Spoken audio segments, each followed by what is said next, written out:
स्वागत है। चैनल को लाइक शेयर और सब्सक्राइब जरूर कर दीजिए, बेल आइकन को अवश्य दबा दीजिए।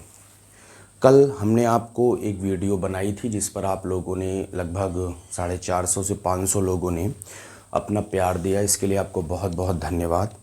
आज आपके बीच में एक छोटा सा वीडियो हम बनाने जा रहे हैं। बहुत ही इम्पॉर्टेंट वीडियो है। ऐसे छोटे छोटे वीडियो हम आपके बीच में अक्सर जो है वो बनाते रहा करेंगे, जो कि बहुत ही ज़्यादा इम्पॉर्टेंट वीडियो है। और चैनल को ध्यान से देखिएगा और चैनल को सब्सक्राइब ज़रूर कर लीजिएगा। आज इस प्यारे से छोटे से टॉपिक का नाम है, वो बहुत ही ज़्यादा पूछा जाता है, फाइनाइट वर्ब और नॉन फाइनाइट वर्ब। आज भी इस छोटे से टॉपिक का नाम जो है वो इस छोटे से टॉपिक का नाम है फाइनाइट वर्ब और नॉन फाइनाइट वर्ब। यानी मुद्दा ये है कि फाइनाइट वर्ब किसे कहते हैं और नॉन फाइनाइट वर्ब किसे कहते हैं। मुख्य मुद्दा यहाँ पर है और ये वीडियो 7 से 10 मिनट की रहेगी। वीडियो को ध्यान से देखिएगा और इस चैनल को जो है वो ज़्यादा से ज़्यादा लोगों के पास शेयर ज़रूर कर दीजिए।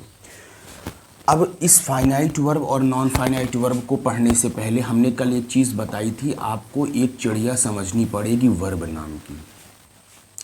आपको वर्ब नाम की चिड़िया समझनी यहाँ भी पड़ेगी। हमने कल वर्ब के लिए आपको प्रीवियस वीडियो में बताया था कि वर्ब उसे कहते हैं जिस शब्द से किसी भी कार्य के करने या होने का बोध होता है। जिस शब्द से किसी भी कार्य के करने या होने का बोध होता है, मतलब जिससे कोई काम होता है। जिस भी शब्द से किसी काम के होने का बोध होता है तो उसी शब्द को हम जो है वो कहते हैं वर्ब। जिससे हमें कोई भी एक्शन का पता चलता है, कार्य को करने का पता चलता है, तो हम ऐसे शब्द को जो है वो कहते हैं प्रॉपर वे में verb. A word which shows an action that is called a verb. जिस शब्द से किसी भी कार्य को करने का पता चलेगा उसे हम कहेंगे वर्ब। जैसे हमने लिखा ईट, कल हमने आपको बताया था बहुत सारे। ईट का मतलब होता है खाना, ठीक है। प्ले का मतलब होता है, प्ले माने खेलना, ये प्ले भी एक वर्ब है। स्विम का मतलब होता है तैरना, स्विम भी आपकी जो है वो स्विम आपकी एक वर्ब है। लेकिन अगर हमने लिख दिया फ़ोन, मोबाइल फ़ोन, तो मोबाइल फ़ोन ये आपका कोई काम नहीं है। यानी ये मोबाइल फ़ोन जो है ये आपकी किसी भी प्रकार की कोई वर्ब नहीं है। वर्ब उस शब्द को कहते हैं जिस शब्द से किसी भी कार्य को करने का बोध होता है या किसी भी कार्य के होने का बोध होता है। जो शब्द आपकी क्रिया होती है, यानी जिस शब्द से कार्य को करने का बोध होता है, उसी शब्द को जो है, जो शब्द होता है उसी को हम कह देते हैं वर्ब। कन्फर्म हो गया। अब मेरी बात को ध्यान से समझिए। सबसे पहले मुद्दा हम आपके बीच में लेते हैं। जो मुद्दा हम आपके बीच में लेने वाले हैं वो मुद्दा लेने वाले हैं फाइनाइट वर्ब का और नॉन फाइनाइट वर्ब का। थोड़ा मार्कर से, चौक से लिखने की आदत है, इसलिए इससे थोड़ा कम बनता है। ध्यान से देखिएगा। आपको हम फाइनाइट और नॉन फाइनाइट का मुद्दा पूरा यहीं पर एक बार में अच्छे से समझा देंगे। ध्यान से सुनिएगा। फाइनाइट वर्ब उसे कहते हैं, ऐसे समझिए, कोई वर्ब लिखी है और उस वर्ब के तुरंत पहले अगर सब्जेक्ट या हेल्पिंग वर्ब मिल जाए। बहुत सारे टीचर ये बताते हैं कि उसका प्रभाव उस पर पड़े, उसका प्रभाव उस पर ना पड़े, तो प्रभाव को सेंटीमीटर से थोड़ी नापा जाएगा। जो हम आपको अपनी डेफिनेशन बताएंगे वो हम आपको अपनी डेफिनेशन बताएंगे और वो डेफिनेशन किसी किताब में लिखी नहीं मिलेगी, वर्ड की किसी बुक में नहीं लिखी मिलेगी। जिस भी वर्ब के तुरंत पहले अगर कोई वर्ब लिखी है और उस वर्ब के तुरंत पहले सब्जेक्ट या हेल्पिंग वर्ब लिखा मिल जाए तो वो वर्ब फाइनाइट वर्ब होती है। और अगर वर्ब के पहले सब्जेक्ट या हेल्पिंग वर्ब ना लिखा मिले तो वो वर्ब नॉन फाइनाइट वर्ब होती है। फिर से ध्यान से सुनिए। अगर कोई वर्ब लिखी हो, उस वर्ब के तुरंत पहले सब्जेक्ट या हेल्पिंग वर्ब लिखा मिल जाए तो उस वर्ब को हम फाइनाइट कह देंगे। और अगर वर्ब के पहले सब्जेक्ट या हेल्पिंग वर्ब लिखा ना मिले तो वो वर्ब नॉन फाइनाइट होगी। ध्यान से सुनिए। फाइनाइट किसे कहते हैं? जैसे मान लीजिए ये वर्ब है, जैसे मान लीजिए ये क्या है, वर्ब। अगर इस वर्ब के पहले आपको सब्जेक्ट या हेल्पिंग वर्ब लिखा मिल जाए तो ये वर्ब जो होगी वो वर्ब फाइनाइट होगी। वर्ब के तुरंत पहले अगर सब्जेक्ट या हेल्पिंग वर्ब लिखा मिल जाए और अगर जैसे ये वर्ब है और इस वर्ब के तुरंत पहले आपको सब्जेक्ट या हेल्पिंग वर्ब लिखा ना मिले तो ये वर्ब आपकी नॉन फाइनाइट होगी।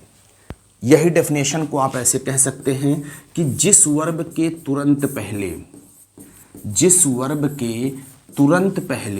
सब्जेक्ट या हेल्पिंग वर्ब आ जाए, जिस वर्ब के तुरंत पहले क्या मिल जाए, जिस वर्ब के तुरंत पहले सब्जेक्ट या हेल्पिंग वर्ब मिल जाए, हम उस वर्ब को फाइनाइट वर्ब कह देंगे।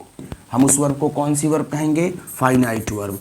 और जिस वर्ब के तुरंत पहले सब्जेक्ट या हेल्पिंग वर्ब लिखा ना मिले, जिस वर्ब के पहले सब्जेक्ट या हेल्पिंग वर्ब लिखा ना मिले, उस वर्ब को हम कह देंगे नॉन फाइनाइट वर्ब। कंफर्म?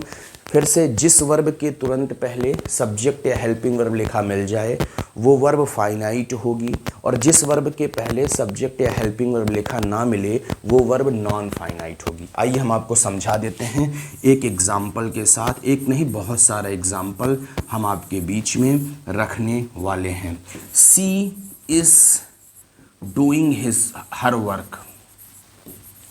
हमने लिखा सी इज डूइंग हर वर्क। अगर आपसे कोई पूछे इसमें फाइनाइट वर्ब कहाँ है और नॉन फाइनाइट वर्ब कहाँ है, तो पहले आप इसमें वर्ब ढूंढो। वर्ब है डूइंग। वर्ब क्या है? वर्ब आपकी कौन सी वर्ब है? डूइंग वर्ब है। अब देखो, डूइंग के पहले सब्जेक्ट और हेल्पिंग वर्ब दोनों है ना। जब डूइंग के पहले सब्जेक्ट या हेल्पिंग वर्ब है तो ये जो डूइंग वर्ब है ये आपकी कौन सी वर्ब हो गई? Finite verb. अगर डूइंग के पहले यहीं पर सब्जेक्ट या हेल्पिंग वर्ब ना होता तो ये जो वर्ब होती वो वर्ब होती नॉन फाइनाइट वर्ब। फिर से समझ लीजिए, वर्ब के पहले सब्जेक्ट या हेल्पिंग वर्ब मिले तो वो वर्ब फाइनाइट, और वर्ब के पहले सब्जेक्ट या हेल्पिंग वर्ब ना मिले तो वो वर्ब आपकी नॉन फाइनाइट होती है। जैसे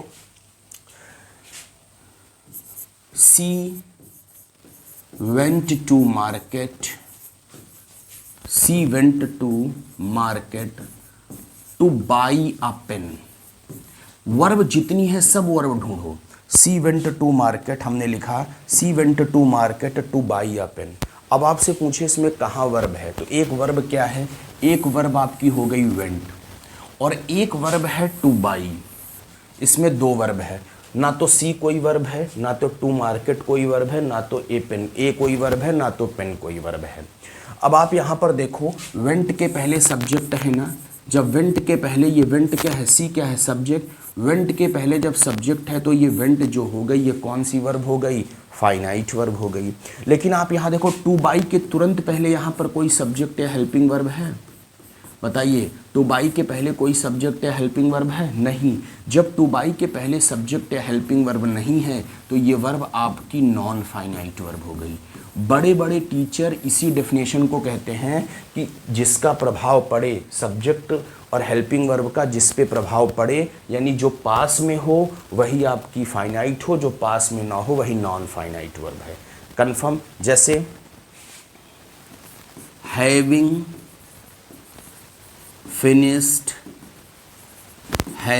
finished his work, she went to market. She went to market. अगर आपसे कोई पूछे इसमें कहाँ कहाँ वर्ब है तो आप ढूंढ के इसमें ये बता सकते हो। पहली वर्ब तो हैविंग फिनिश्ड है, कंफर्म। एक दूसरी वर्ब जो है वो वेंट है ना। अगर आप बताओ फिनिश्ड के पहले, हैविंग फिनिश्ड के पहले कोई सब्जेक्ट है यहाँ पे?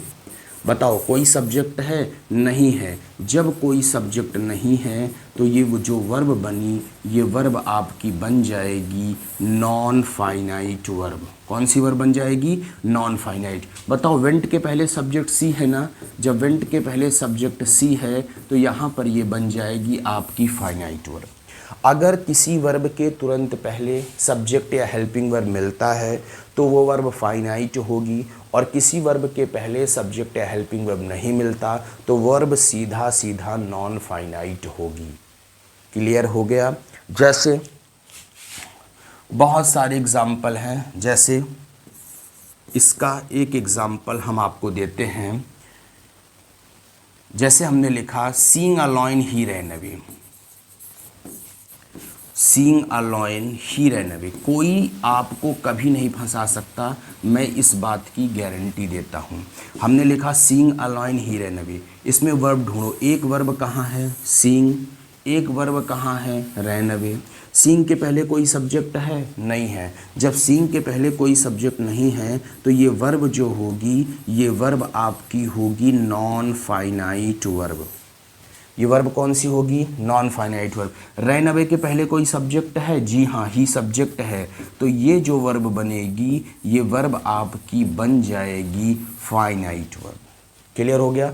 वर्ब के पहले सब्जेक्ट मिले तो फाइनाइट, और वर्ब के पहले सब्जेक्ट या हेल्पिंग वर्ब ना मिले तो नॉन फाइनाइट वर्ब हो गया। जैसे एक एग्जांपल आप और देख लीजिए, जैसे सी केम हियर वीपिंग। हमने लिखा सी केम हियर वीपिंग। अब इसमें आप ढूंढो कि कहाँ वर्ब है। अब आप ढूंढोगे तो एक वर्ब है केम और एक वर्ब है वीपिंग। कन्फर्म? केम के पहले कोई सब्जेक्ट है? जी, केम के पहले कोई सब्जेक्ट सी है। जब केम के पहले कोई सब्जेक्ट सी बना तो ये वर्ब बन गई फाइनाइट वर्ब। और वीपिंग के तुरंत पहले कोई सब्जेक्ट है? नहीं। जब वीपिंग के तुरंत पहले कोई सब्जेक्ट नहीं है तो ये वर्ब बन गई आपकी नॉन फाइनाइट वर्ब। ये अलग का मुद्दा है कि फाइनाइट वर्ब कुल 4 होती हैं, transitive verb, intransitive verb, linking verb, phrasal verb. Non finite verb infinitive हो गई, जिरंड हो गई, पार्टिसिपल हो गई। पार्टिसिपल कुल 3 होती हैं, present participle, past participle, perfect participle. ये अलग का मुद्दा है, लेकिन अभी हम आपको समझा केवल रहे थे फाइनाइट वर्ब और आपको हमने समझाया नॉन फाइनाइट वर्ब। तो फाइनाइट वर्ब और नॉन फाइनाइट वर्ब में आपने डिफरेंस क्या समझा? जब किसी वर्ब के पहले सब्जेक्ट या हेल्पिंग वर्ब मिल जाए तो ये वर्ब फाइनाइट होगी, और जब किसी वर्ब के पहले आपको सब्जेक्ट या हेल्पिंग वर्ब नहीं मिले तो ये वर्ब आपको नॉन फाइनाइट हो जाएगी। यानी ऐसी वर्ब जो है वो वर्ब कौन सी होगी? ऐसी वर्ब आपकी नॉन फाइनाइट वर्ब होती हैं। क्लियर हो गया? हाँ, तो चैनल को आप लाइक, शेयर और सब्सक्राइब जरूर कर दीजिए। बेल आइकन को अवश्य दबा दीजिए, और आप ऐसे ही वीडियो को पाने के लिए डेली हमारे चैनल को सब्सक्राइब कर दीजिए। आपको बहुत बहुत धन्यवाद।